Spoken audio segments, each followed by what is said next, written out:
Livro dos Reis. Como terá sido a monarquia no Israel Norte e também em Judá, no Sul? Será que o povo esteve mais perto de Adonai ou foi afastando-se cada vez mais? Você quer saber? Então fica aqui comigo porque você vai aprender.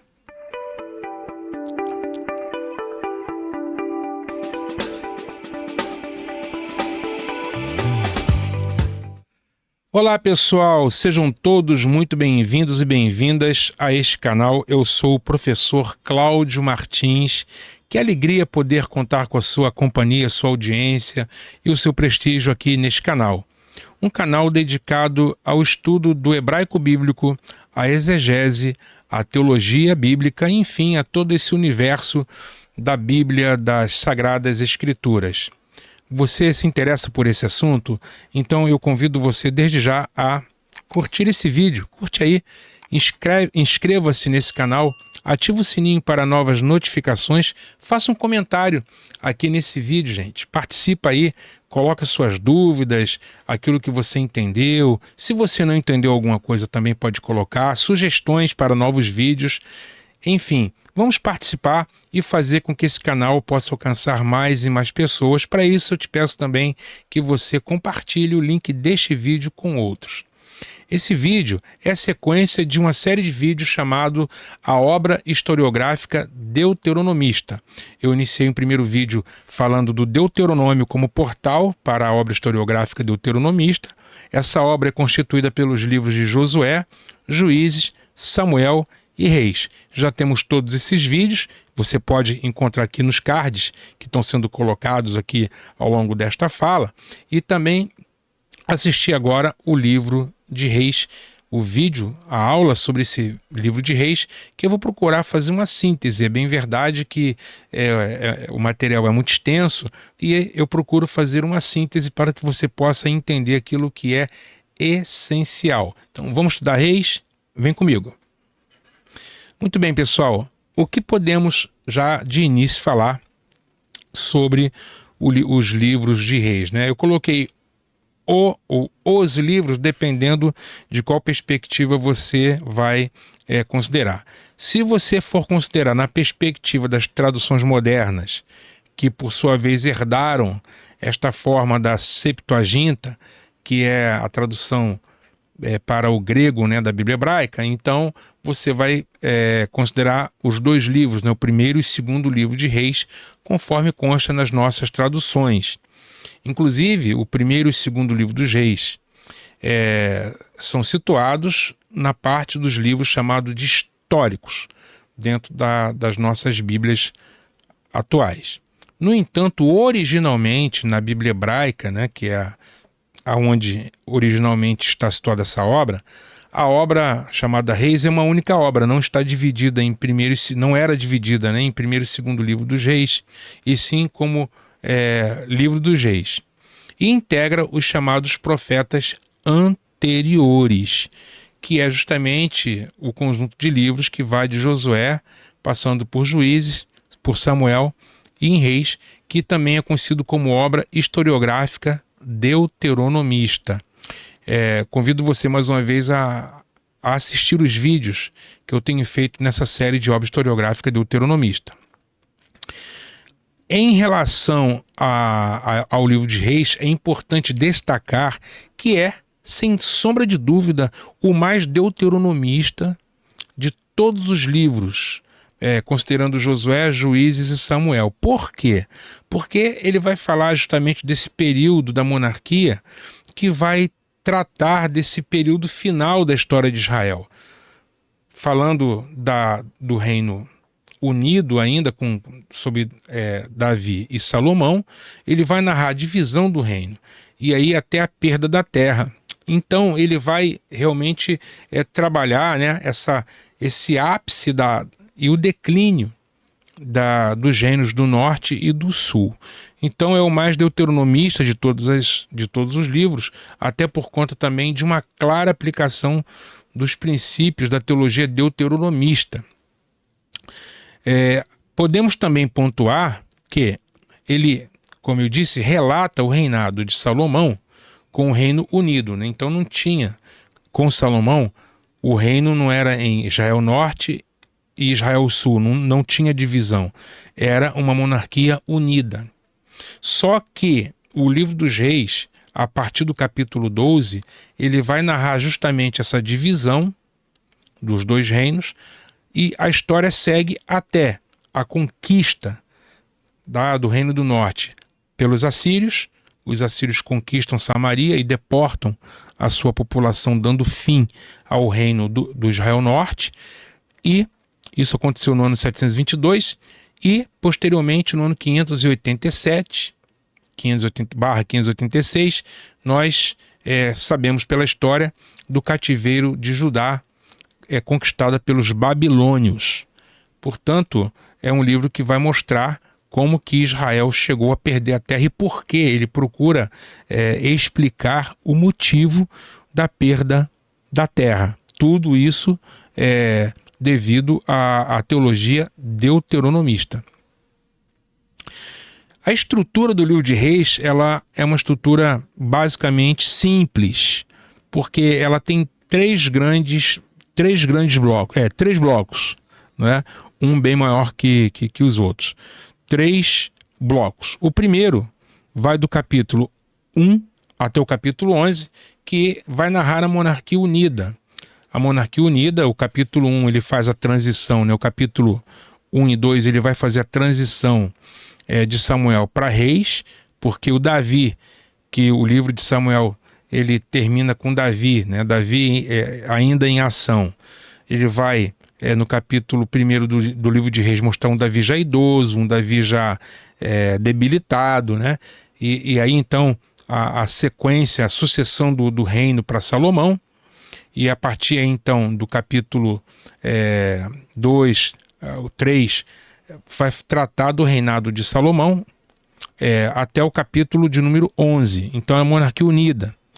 Vai falar da construção e da dedicação do Bet HaMikdash, né, que é o santuário, o templo dedicado a Deus, que é o templo que Salomão edifica para Deus, e a dedicação desse templo, que doravante passa a ser o único lugar de adoração tolerado. Vai ser o templo de Jerusalém, daí para frente, e vai também falar da idolatria e do juízo, né? Da idolatria e do juízo decorrente da idolatria do rei Salomão.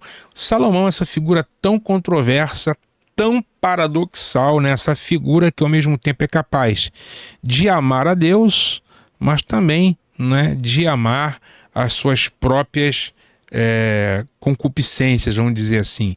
Salomão é uma figura bastante controversa. Dos capítulos 12 de 1 Reis até o capítulo 2, versículo 17, que é o segundo bloco, vai tratar justamente da história dos reinos do norte, que chamamos de Israel. A princípio, a capital era Tirza e passa a ser Samaria. E também no sul, o reino do sul, o reino de Judá. 2 reinos distintos, houve uma divisão do reino, não é? Onde os autores do livro de Reis, eles vão narrar a história de um rei do sul, alternando com o rei do norte, sincronizando as histórias do rei do sul e quem é que estava reinando no norte e vice-versa. É uma história sincronizada dos reinos de Israel e de Judá. Vai concluir essa segunda parte com o fim do reino do norte, com o cativeiro assírio, com a deportação assíria, quando o reino do norte tem fim. E o terceiro bloco é aquele formado pelos capítulos finais, que vai 2 Reis 18 até o 25, por ocasião dos reinados, a partir dos reinados de Ezequias, passando por Josias até o último rei de Judá, aonde que vai ser levado cativo para a terra da Babilônia, e assim também encerra-se o reino de Judá. Pois bem, tratando, né, dessa primeira parte, que tem a ver com Salomão e seu reino, vale a pena a gente pontuar o seguinte, né, que Davi, ele dá para Salomão palavras muito semelhantes àquelas que Deus deu a Josué. Palavras de encorajamento pela missão que Josué teria. Muito interessante isso, eu quero convidar vocês a virem comigo para a Bíblia. Vamos lá. Olha só que interessante. Aproximando-se os dias da morte de Davi, 2 Reis 2:1, deu ele ordens a Salomão, seu filho, dizendo: eu vou pelo caminho de todos os mortais. Coragem, pois, e sê homem.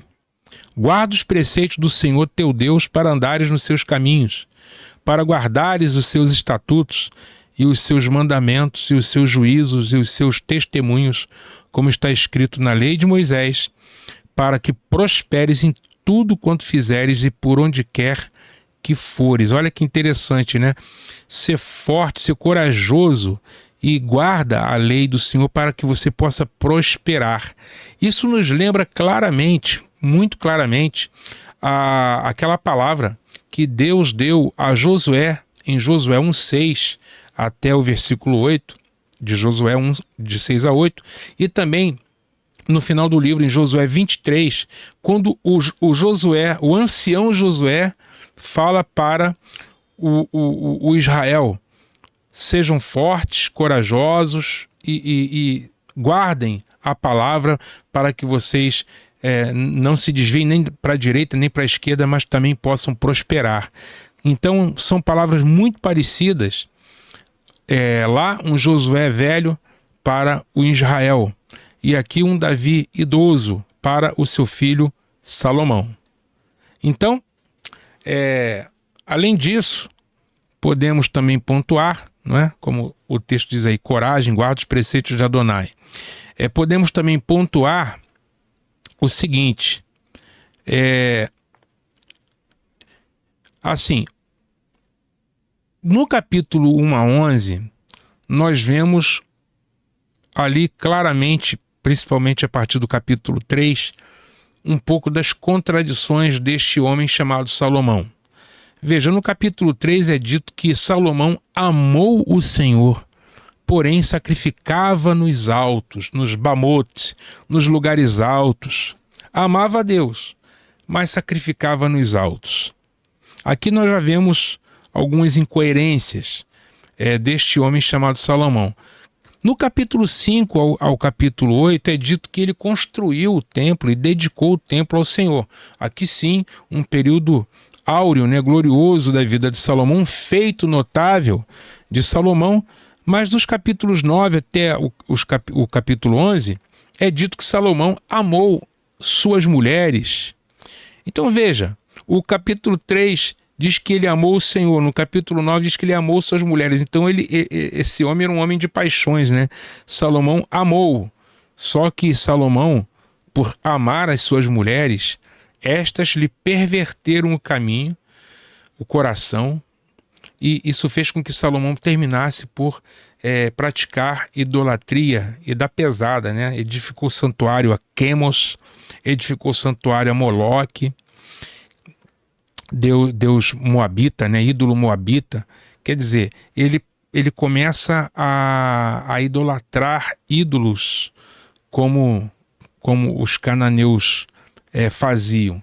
Isso foi completamente reprovável. Deus não gostou disto. Nós lemos claramente ali no capítulo 9, lá no versículo de número 6, veja só. Adonai apareceu para Salomão e lhe disse, veja o versículo 6, porém se vós e vossos filhos de qualquer maneira vos apartardes de mim e não guardardes os meus mandamentos e os meus estatutos que vos prescrevi, mas fordes servirdes a outros deuses e os adorardes, então eliminarei Israel da terra que lhe dei, e a esta casa que santifiquei a meu nome lançarei longe da minha presença, e Israel virá a ser provérbio e motejo entre todos os povos. Veja só a advertência solene que é feita, que Adonai já disse, já adiantou para para Salomão, perdão. Salomão, se você e Israel seguirem os ídolos, se vocês adorarem outros deuses, vocês vão ser lançados fora da terra que eu dei para vocês. Ou seja, o exílio já está antecipado aqui. E isso é uma teologia de retribuição, não é? Quer dizer, a idolatria, ela acaba sendo recompensada com o exílio. O templo que Salomão edificou, o Senhor o advertiu que seria rejeitado. Lançarei para longe, não é, esta casa. E aí então Israel vai se perguntar: por que Adonai fez isso? E a resposta deve ser: porque deixaram a Adonai. Quer dizer, no momento em que Israel se torna idólatra, no momento em que Israel começa a voltar-se para os ídolos e deixar Deus, não há outra solução a não ser lançado fora da presença de Deus. E aí? Essa é claramente uma teologia deuteronomista. Uma teologia deuteronomista de retribuição. Então, veja só. Este Salomão recebeu a seguinte palavra, capítulo 11, versículo 11. Por isso, disse o Senhor a Salomão: visto que assim procedeste, eu quero lembrar que ele edificou um templo para Quemos, um santuário para Moloque.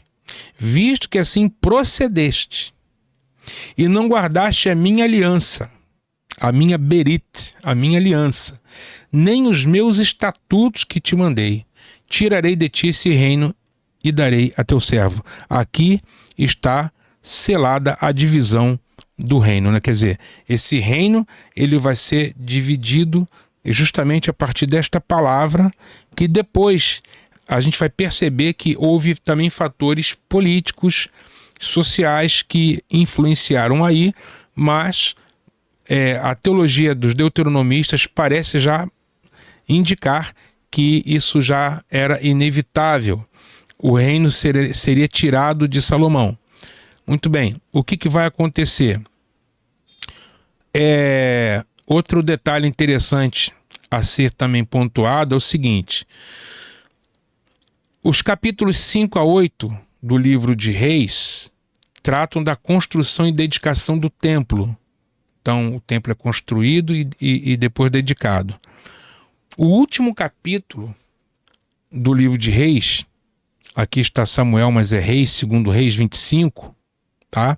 Segundo Reis 25, e não segundo Samuel como está aqui na tela, mas é segundo Reis 25, fala da destruição do templo. Então, entre a construção e a dedicação do templo e a sua destruição, está a narrativa do afastamento progressivo, tanto do Israel Norte quanto do Israel Sul, da palavra de Deus, da palavra de Adonai, da sua Torá, da sua lei, do livro da lei.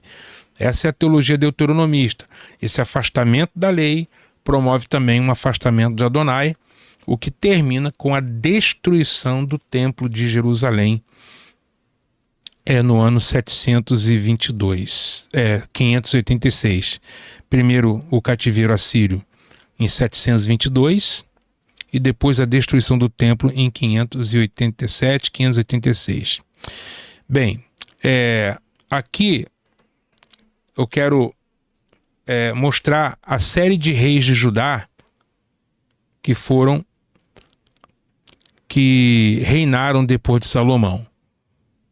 Aqui nós vemos o seguinte: em Judá nós temos uma série de reis davídicos e em Israel são reis não davídicos. Deixa eu explicar isso aqui rapidamente.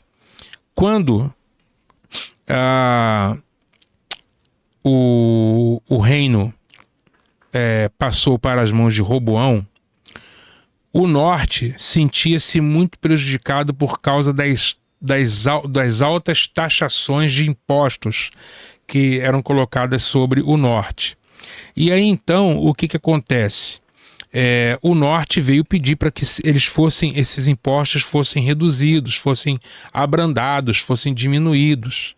Só que Roboão, ao invés de ouvir o conselho dos anciãos de Israel para que ele cobrasse menos impostos do que Salomão cobrou, por conta até da construção do templo e tudo mais, o que ele fez?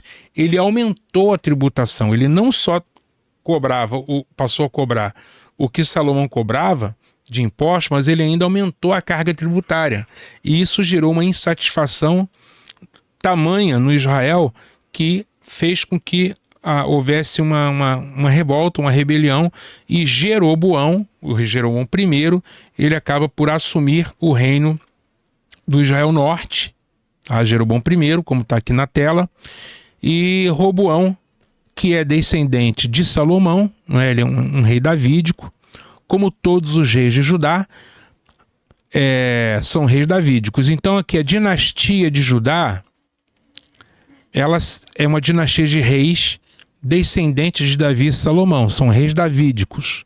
Então nós temos aí Roboão, Abias, Asa, Josafá, Jeorão, Acasias, Atalia, temos aí Joás, Amazias, Uzias, Jotão, Acais, Ezequias, Manassés, e temos também Amon, Josias, Joacás, Joaquim e Zedequias, por ocasião aí do exílio de Judá. O que é interessante pontuar, porque realmente é muito conteúdo para ser trabalhado num vídeo de apenas 20 e poucos minutos, né? Mas é interessante pontuar o seguinte. Primeiro, Jeroboão I, o que ele vai fazer? Jeroboão I, ele vai estabelecer 2 centros de adoração no norte e colocar um bezerro de ouro em cada um. Então ele colocou um em Dan, mais ao norte, e outro em Betel. Então, quer dizer, ele coloca 2 bezerros de ouro e diz: olha aí, Israel, esses são os teus Elohim, os teus deuses que te tiraram do Egito. O objetivo de Jeroboão I, ao estabelecer a adoração ao bezerro nesses 2 santuários, era de impedir que o povo do norte fosse até o sul, até Judá, até Jerusalém, para adorar ao Senhor. Então, ele retém esse povo no norte por meio nesses 2 santuários, com a adoração aos bezerros, né? Para a obra deuteronomista, esse foi o grande pecado de Jeroboão. O pecado de Jeroboão foi justamente a idolatria. Então, Jeroboão, ele é o paradigma do rei mau, porque é o rei que estabeleceu a idolatria, o culto ao bezerro. Então isso foi algo assim paradigmático. Tanto é que todos os reis do norte, veja aqui em vermelho, todos os reis do norte de Israel estão em vermelho, foram reis que andaram no caminho de Jeroboão, não fizeram o que era reto aos olhos de Deus e foram todos reprovados.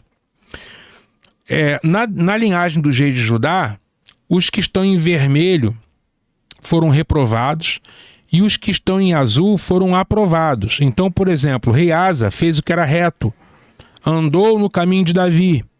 Então, o deuteronomista colocou Davi como modelo de rei que faz a vontade de Adonai, andou no caminho de Davi, seu pai. E Josafá fez o que era reto, andou no caminho de Davi, seu pai. Veja só outros reis de Judá que também fizeram o que era reto.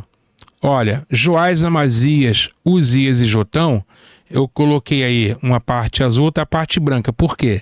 Porque apesar deles terem feito o que era reto, eles não removeram os lugares altos.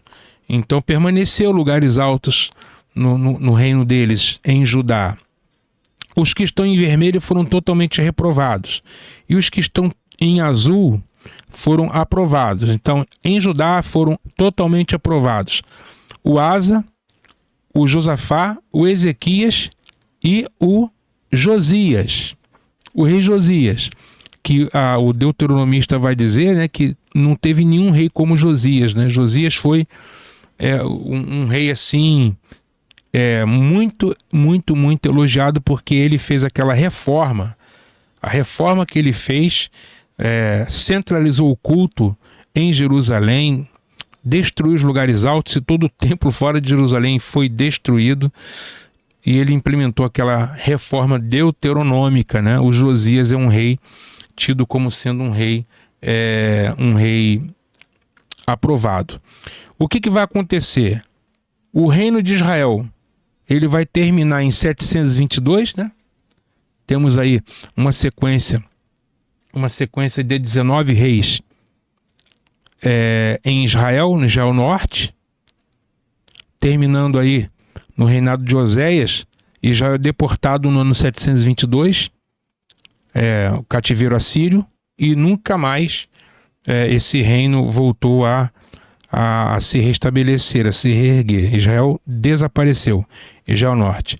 E já o Sul, ele foi exilado em Judá no ano 586, quando governava lá o Zedequias. Muito bem.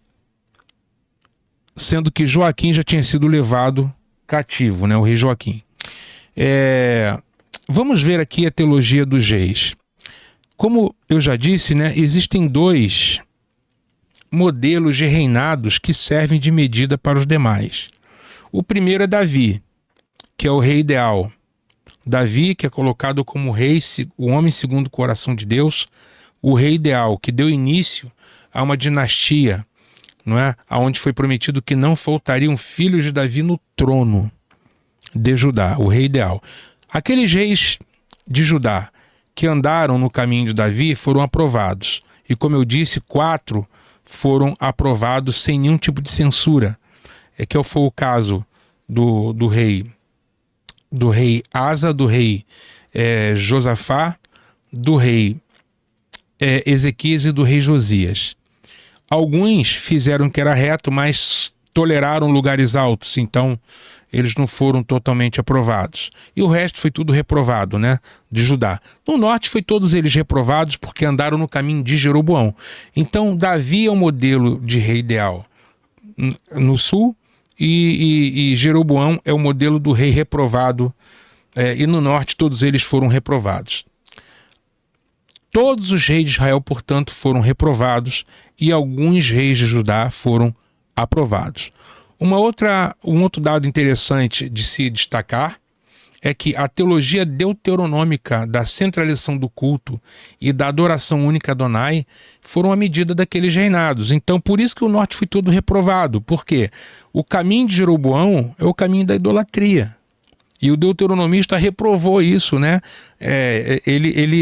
A teologia deuteronomista, ela traz esse princípio do Deuteronômio. Somente a Deus pode ser adorado e adorado no templo de Jerusalém. É por isso que Josias é um rei tão exaltado, louvado, elogiado, porque ele centraliza o culto em Jerusalém e destrói todos os outros santuários, feiticeiros, adivinhos em Israel, né? Isso não é tolerado no reino de Josias. Essa é a teologia deuteronômica.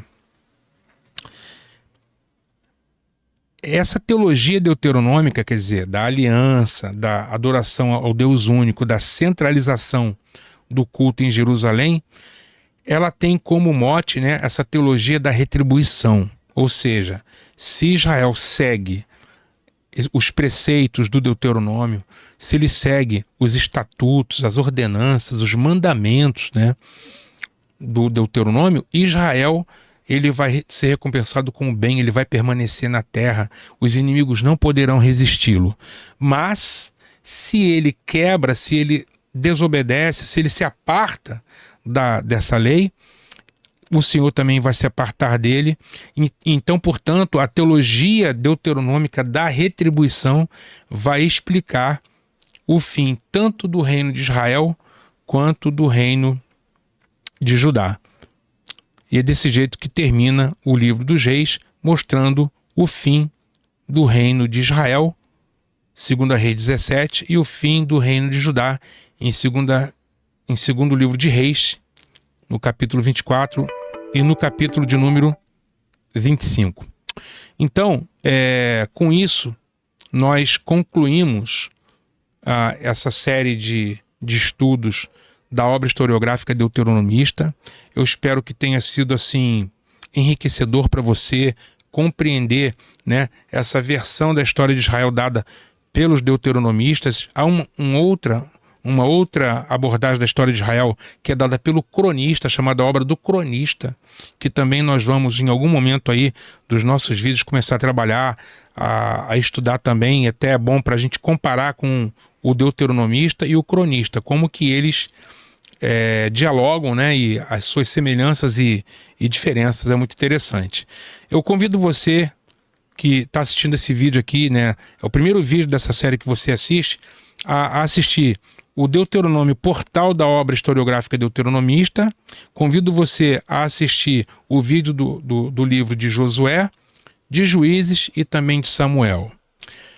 Eu agradeço pela sua companhia, por você estar comigo até agora. Convido mais uma vez você, meu irmão, minha irmã, a curtir esse vídeo. Se você gostou, inscreva-se no nosso canal, ativa aí o sininho, dá uma força aqui para o professor, para que a gente possa, continuar avante. Que Deus abençoe a todos e até o nosso próximo encontro pessoal.